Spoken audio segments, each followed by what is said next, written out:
Bonjour. À l'ordre du jour, le modèle de Lewis.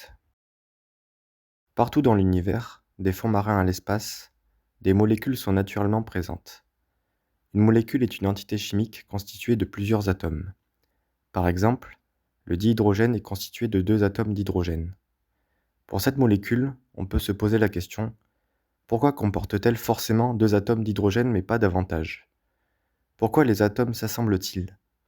En réalité, les atomes ne restent pas seuls car ils sont chimiquement instables. Pour être stable, un atome peut adopter plusieurs stratégies. L'une d'entre elles est la formation de molécules.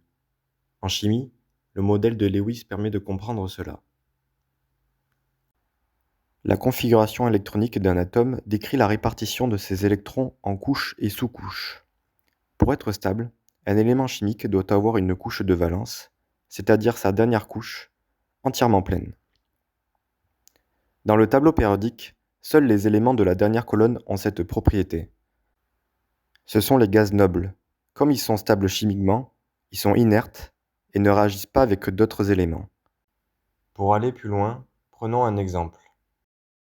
Le néon comporte 10 protons.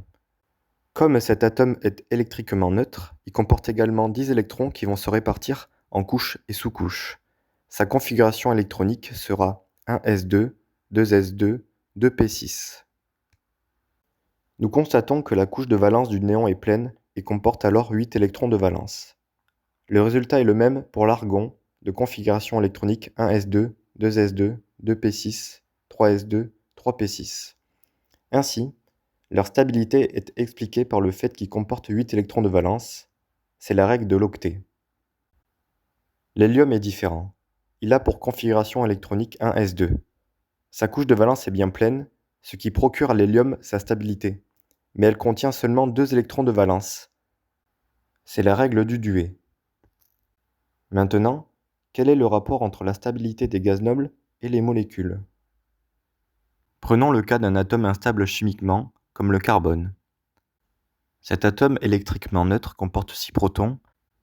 Il comporte donc 6 électrons qui vont se répartir selon la configuration électronique 1s2, 2s2, 2p2.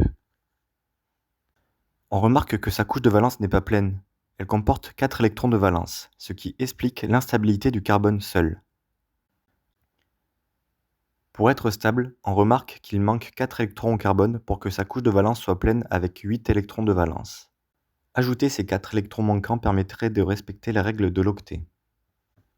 Comment le carbone trouve-t-il ces 4 électrons manquants?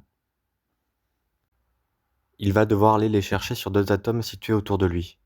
Pour comprendre, réalisons un schéma du carbone avec ses 4 électrons de valence. Nous avons montré qu'il manque 4 électrons. Il va devoir aller les chercher sur des atomes que nous symbolisons par la lettre X et qui comportent également des électrons de valence. X étant un atome quelconque, le nombre d'électrons de valence autour de lui peut prendre différentes valeurs, mais pour simplifier, nous supposons que X contient un seul électron de valence. Lorsque l'atome de carbone et l'atome X sont suffisamment proches, il se produit alors la mise en commun de leurs électrons de valence. On forme un doublet liant, c'est-à-dire un ensemble de 2 électrons qui lient des atomes entre eux. Ce doublet liant porte également le nom de liaison covalente simple. L'atome de carbone établit alors 4 doublets liants que nous représentons par des tirets. Cette représentation s'appelle le modèle de Lewis. Avec 4 doublets liants, l'atome de carbone a 8 électrons autour de lui et respecte ainsi la règle de l'octet. Il a la même configuration électronique que le néon, il est donc stable. Le raisonnement est le même avec les autres éléments. Le chlore comporte 7 électrons de valence. Il lui en manque 1 pour être stable et respecter la règle de l'octet. Il formera alors un doublet liant. Pour le chlore, on remarque que 6 électrons de valence n'interviennent pas dans des doublets liants. Que fait-on avec ces électrons? Comme ces électrons ne lient pas les atomes entre eux, ils sont non liants. On peut alors les regrouper en doublets non liants. Dans le cas du chlore, il y en a 3. L'oxygène comporte 6 électrons de valence. Il lui en manque 2 pour être stable. Il formera alors 2 doublets liants. Dans le cas de l'oxygène, 4 électrons n'interviennent pas dans les doublés liants. On peut donc les regrouper en deux doublés non liants sur le schéma de Lewis. Le raisonnement est le même pour tous les éléments, on peut alors le généraliser en établissant deux règles fondamentales à respecter pour établir un modèle de Lewis. Pour le carbone, on remarque que pour obtenir 4 électrons supplémentaires, 4 doublés liants sont établis. Le chlore cherche à obtenir un électron supplémentaire, il établit alors un doublé liant. L'oxygène cherche à obtenir 2 électrons supplémentaires, il établit pour cela 2 doublés liants. Une règle fondamentale ressort alors, le nombre d'électrons manquants pour avoir une couche de valence pleine est également le nombre de doublés liants autour de l'atome étudié. De plus, on peut compter le nombre de doublés total autour de chaque atome. Dans le cas du carbone, il y a 4 doublés liants et 0 doublé non liant. Dans le cas du chlore, il y a un doublé liant et 3 doublés non liants. Dans le cas de l'oxygène, il y a 2 doublés liants et 2 doublés non liants. On constate alors une nouvelle règle fondamentale, il faut toujours 4 doublés autour d'un atome. Ce constat découle directement de la règle de l'octet. Pour être stable, un élément doit avoir 8 électrons de valence autour de lui, soit 4 doublés. Seul l'hydrogène fait exception à cette règle. Il respecte la règle du duet. En effet, cet atome a un électron au total et sa configuration électronique est 1s1. Pour avoir une couche de valence pleine, il lui manque un électron. Il va donc établir un doublé liant avec un autre atome X. Comme l'hydrogène n'avait qu'un seul électron de valence, aucun électron ne reste pour établir un doublé non liant. L'hydrogène stable ne comporte pas 4 doublés, mais seulement un doublé liant. C'est la règle du duet qui explique la stabilité du dihydrogène.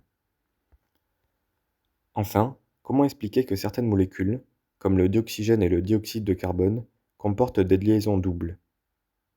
Pour comprendre, revenons au cas de l'oxygène. Il lui manquait 2 électrons pour respecter la règle de l'octet et être stable. Nous avons vu qu'il pouvait établir 2 doublés liants avec 2 atomes X différents. Cependant, l'oxygène n'est pas obligé d'aller chercher 2 atomes X différents. Par exemple, il peut aller chercher un atome d'oxygène et établir 2 doublés liants avec ce dernier pour former le dioxygène. Ainsi, une liaison simple correspond à un doublé liant, une liaison double correspond à 2 doublés liants, une liaison triple correspond à 3 doublés liants. Pour conclure, deux règles de stabilité peuvent être énoncées afin de réaliser un modèle de Lewis.